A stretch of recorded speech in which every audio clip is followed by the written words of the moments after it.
Chapter 16. It could have once been a spider, if spiders ever got to be the size of cattle. From the thick layer of white web that covered the room, floor to ceiling, it couldn't have been anything else. Jill stared down at the curled, bristling legs of the abomination, her skin crawling. The creature that had attacked her by the courtyard entrance had been terrifying, but so alien that she hadn't been able to relate it to anything. She already hated them. Hated their dark, bustling bodies and skittering legs. This one had been the mother of all of them, and even dead, it frightened her. She forced herself to look at it, at the slick puddles of greenish ichor that dripped from the holes in its rounded, hairy body. It had been shot several times, and from the noxious ooze that seeped from the wounds, she guessed that it had still been alive and crawling not 20 minutes ago, maybe less. She shuddered and stepped away toward the double metal doors that led out of the webbed chamber.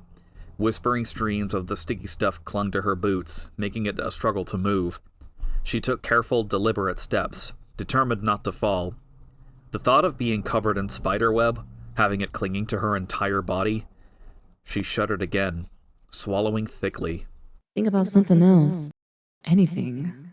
At least she knew she was on the right track, and close behind whoever had triggered the tunnel mechanism. Neat trick, that. When she'd reached the area where the pit had been, she'd thought that maybe she'd gotten lost after all. The gaping hole had been gone, smooth stone in its place. Looking up, she'd seen the ragged edges of the pit suspended overhead. The entire center section of the tunnel had been flipped over, turned like a giant wheel by some miracle of engineering. The doors had led to another straight, empty tunnel. A giant boulder stood at one end, and past that, the room she was about to leave. Jill grabbed the handle of one of the doors and pushed it open, stumbling out into yet another gloomy passage. She leaned back against the door and breathed deeply, barely resisting the urge to brush wildly at her clothes. I can blow away zombies and monsters with the best of them. Show me a spider, and I lose my freaking mind. The short, empty tunnel ran left to right in front of her, a door at either end. But the door to her left was set into the same wall as the one she'd just exited. Leading back toward the courtyard, Jill opted for the one on the right, hoping that her sense of direction was still intact. The metal door creaked open and she stepped in, feeling the change in the air immediately. The tunnel split in front of her. To the right, a thickening of shadow where the rock walls opened into another corridor. But to her left was a small elevator shaft like the ones in the courtyard. A warm, delicious wind swept down and over her, the sweet air like a forgotten dream. Jill grinned and started for the shaft, seeing that the lift's platform had been taken up. Chances were good that she was still on the trail of Enrico's killer. Maybe he went the other way, and you're about to lose him. Jill hesitated, gazing wistfully at the small shaft, and then turned around, sighing. She had to at least take a look. She walked into the stone corridor that stretched in front of her, the temperature immediately dropping back to the now familiar unpleasant chill. The tunnel extended several feet to her right and dead-ended. To her left, a massive rounded boulder like the one she'd seen before marked the other end. A good 100 feet away, and there was something small laying in front of it, something blue. Frowning, Jill walked toward the giant rock, trying to make out the blue object. Halfway down the dim tunnel was an offshoot to the left, and she recognized the metal plate next to it as the same kind of mechanism that had moved the pit. She stepped into the small offshoot, examining the worn stones at its opening. There was a small door to her right, and Jill realized that the passage and room could be hidden by way of the mechanism. The walls turned to block the entrance. Jeez, must have taken them years to set all this up. And to think I was impressed with the house? She opened the door and looked inside, a mid-sized square room of rough stone, a statue of a bird on a pedestal, the only decoration.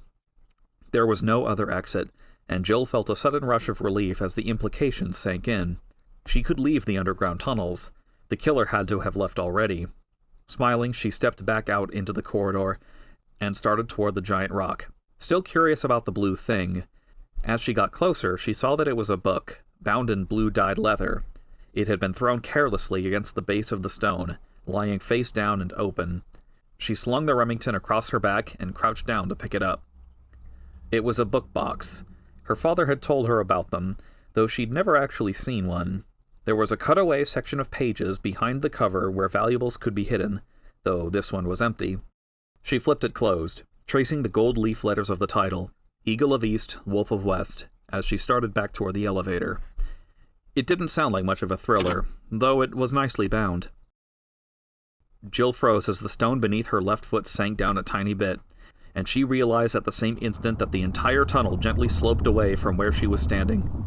Behind her, a deep thundering sound of rock grating against rock. Dropping the book, Jill sprinted for cover, arms and legs pumping as the rumbling grew louder, the tripped boulder picking up momentum, the dark opening of the offshoot seemed miles away. We'll make it, gonna die! She could almost feel the tons of stone bearing down on her, wanting desperately to look, but knew that the split-second difference would kill her. In a final desperate burst of speed, she dove for the opening, crashing to the floor and jerking her legs in. As the massive rock rolled past, missing her by inches. Even as she drew in her next gasping breath, the boulder hit the end of the tunnel with an explosive, bone-jarring crunch that shook the underground passage. For a moment, it was all she could do to huddle against the cold floor and not vomit. When that passed, she slowly got to her feet and dusted herself off. The heels of her hands were abraded, and both her knees bruised from the running dive, but compared to being smashed flat by a big rock, she thought she had definitely made the right choice. Jill unstrapped the Remington and headed for the elevator shaft, very much looking forward to leaving the underground behind, and keeping her fingers crossed that whatever came next, it wouldn't be cold, and there wouldn't be any spiders. The basement was flooded, all right. Chris stood at the top of a short ramp that led to the basement doors, staring down at his own unsmiling face reflected off the shimmering water. It looked cold and deep. After he'd left Rebecca, he'd continued down the hall and found room 003 at the end. The ladder to the basement level tucked discreetly behind a bookcase in the neatly kept bedroom. He descended into a chilled concrete corridor with buzzing fluorescent lights overhead, a dramatic change from the plain wood and simple style of the bunkhouse above. At least I found the basement. It appeared that killing Plant 42 was their only option for escape after all. He'd seen no other exit from the bunkhouse, which meant that it had to be past the plant's room, or else there was no back door. A thought that left him distinctly unsettled. It didn't seem possible, but then neither did a carnivorous plant. And you won't have to find out until you get this over with. Chris sighed and stepped into the water. It was cold, and had an unpleasant chemical smell. He waded down to the door, the water sliding up over his knees and finally stopping at mid-thigh, sloshing gently. Shivering, he pushed the door open and moved inside. The basement was dominated by a giant glass-fronted tank in the center of the room that extended from floor to ceiling, a large, jagged hole toward the bottom right-hand side. Chris wasn't that good at judging volume, but to fill the whole area with water, he figured that the tank had to have held several thousands of gallons. The hell were they studying that they needed this much? Tidal waves? It didn't matter. He was cold, and he wanted to find what he needed to find and get back to dry land. He started off toward the left, slowly straining against the push and pull of the gently lapping waves. It was totally unreal, wading through a well-lit concrete room, though he supposed it was no stranger than anything else he'd experienced since the Alpha Copter set down. Everything about the Spencer estate had a dreamlike feel to it, as if it existed in its own reality, far removed from the rest of the world's. He'd heard a soft sloshing behind him and glanced over his shoulder, to see a thick triangular fin rise up from the water 20 feet away and slide toward him, a wavering gray shadow beneath. Panic shot through him, an all-encompassing panic that seared away rational thought. He took a giant running step and realized he couldn't run as he plunged face first into the cold, chemical water and came up gasping, sputtering tainted liquid from his nose and mouth, hoping to God Rebecca was right about the virus having burned itself out. He whipped his head around, eyes burning, searching for the fin, and saw that it had halved the distance between the two of them. He could see it now, a shark, its rippling, distorted body sliding easily through the water, 10 or 12 feet long, its broad tail lashing it forward, the black, soulless eyes set above its pointed grin. Chris stumbled away backwards, knowing that he didn't stand a chance of outrunning it. Wheeling his arms for balance, he sloshed heavily through the dragging water, turning himself sideways and managing a few more steps before the shark was on top of him. and he leaped to the side, dodging the animal and slapping the water as violently as he could, churning it into foaming waves. The shark slid past him, its smooth, heavy body brushing against his leg, and soon it was past. Chris stumbled after it, splashing wildly to keep up as he turned the corner in the flooded room. If he could stay close enough, it wouldn't be able to turn and get at him. Except that in seconds, the shark would have the room to maneuver. He could see 2 doors ahead on the left, but the giant fish was already leaving him behind, heading toward the next corner to turn around and come back for him. Chris took a deep breath and plunged into the water, knowing it was crazy, but that he didn't have a better chance. He stroked desperately toward the first door, kicking off against the cement floor to propel himself forward in great, bounding leaps. He hit the door just as the shark was turning up ahead, and grabbed for the handle, choking. And it was locked. Shit. Chris jammed his hand into his wet vest and came up with Alias's keys, fumbling through them as the fin glided closer, the wide, pointed grin opening. He shoved a key into the lock, the last key on the ring that he hadn't found the rune for, and slammed his shoulder against the door at the same time, the shark now only a few feet away. The door flew open, and Chris stumbled in, falling and kicking frantically. His boot connected solidly with the shark's fleshy snout, deflecting it from the opening. In a flash, he was on his feet. He threw his weight into the door, and in a slap of water, it was closed. He sagged against the door, wiping at his stinging eyes with the back of his hand. The lapping water settled gently into smaller and smaller ripples as he caught his breath and his vision cleared. For now, he was safe. He unholstered his Beretta and ejected the dripping magazine, wondering how the hell he was going to make it back upstairs. Looking around the small room, he saw nothing he could use as a weapon. One wall was lined with buttons and switches, and he trudged over to look at them, drawn to a blinking red light in the far corner. Looks like I found the control room. Maybe I can turn off the lights and get that shark to go to sleep. There was a lever set next to the flashing light, and Chris stared down at the faded tape beneath it, feeling a numb disbelief as he read the printed letters. Emergency drainage system. You've got to be kidding me. Why didn't anyone pull this thing the second the tank broke? The answer occurred to him even as he thought it. The people who worked here were scientists. No way they were going to turn down the opportunity to study their precious Plant 42, sucking up water from the man-made lake. Chris grabbed the lever and pushed it down. There was a sliding metallic noise outside the door, and immediately the water level started to drop. Within a minute, the last of it had flowed out from under the door, and a gurgling liquid gasp came from the direction of the broken tank. He walked back to the door, opening it carefully, and heard the frantic wet thumps of a very big fish trying to swim through the air. Chris grinned, thinking that he should probably feel pity for the helpless creature, and hoping instead that it died a long, agonizing death. Try it. Bite me. He whispered.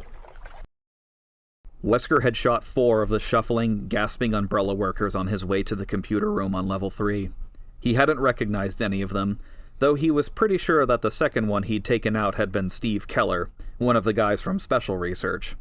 Steve always wore penny loafers, and the pallid, dried-up husk that had reached for him by the stairs had been wearing Steve's brand. It appeared that the effects of the viral spill had been harsher in the labs. Less messy, but no less disquieting. The creatures that roamed the halls outside seemed to have been totally dehydrated, their limbs withered and stringy, their eyes like shriveled grapes. Wesker had dodged several of them, but the ones he'd been forced to put down had scarcely bled at all. He sat at the computer in the cool, sterile room and waited for the system to boot up. Feeling truly on top of things for the first time all day, he'd had earlier moments, of course. The way he'd handled Barry, finding the wolf metal in the tunnels, even shooting Ellen Smith in the face, had given him a momentary sense of accomplishment, a feeling that he was in control of what was happening. But so much had gone wrong along the way that he hadn't had time to enjoy any of his successes. But now I'm here. If the stars aren't already dead, they will be soon, and assuming I don't suffer some massive lapse of skill, I'll be out of here within a half an hour. Mission complete. There were still dangers, but Wesker could handle them.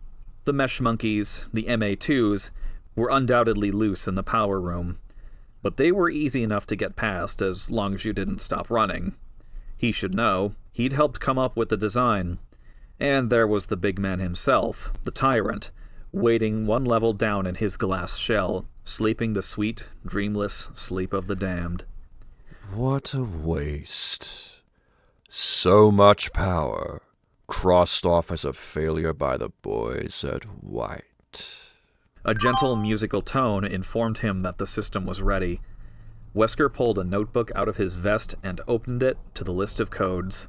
Though he already knew them, John Howe had set the system up months ago, using his name and the name of his girlfriend, Ada, as access keys. Excuse me, what? Wesker tapped out the first of the passwords that would allow him to unlock the laboratory doors, feeling a sudden, vague wistfulness for the excitement of the day. It would be over so soon, and there would be no one to witness his achievements, to share his fond memories after the fact.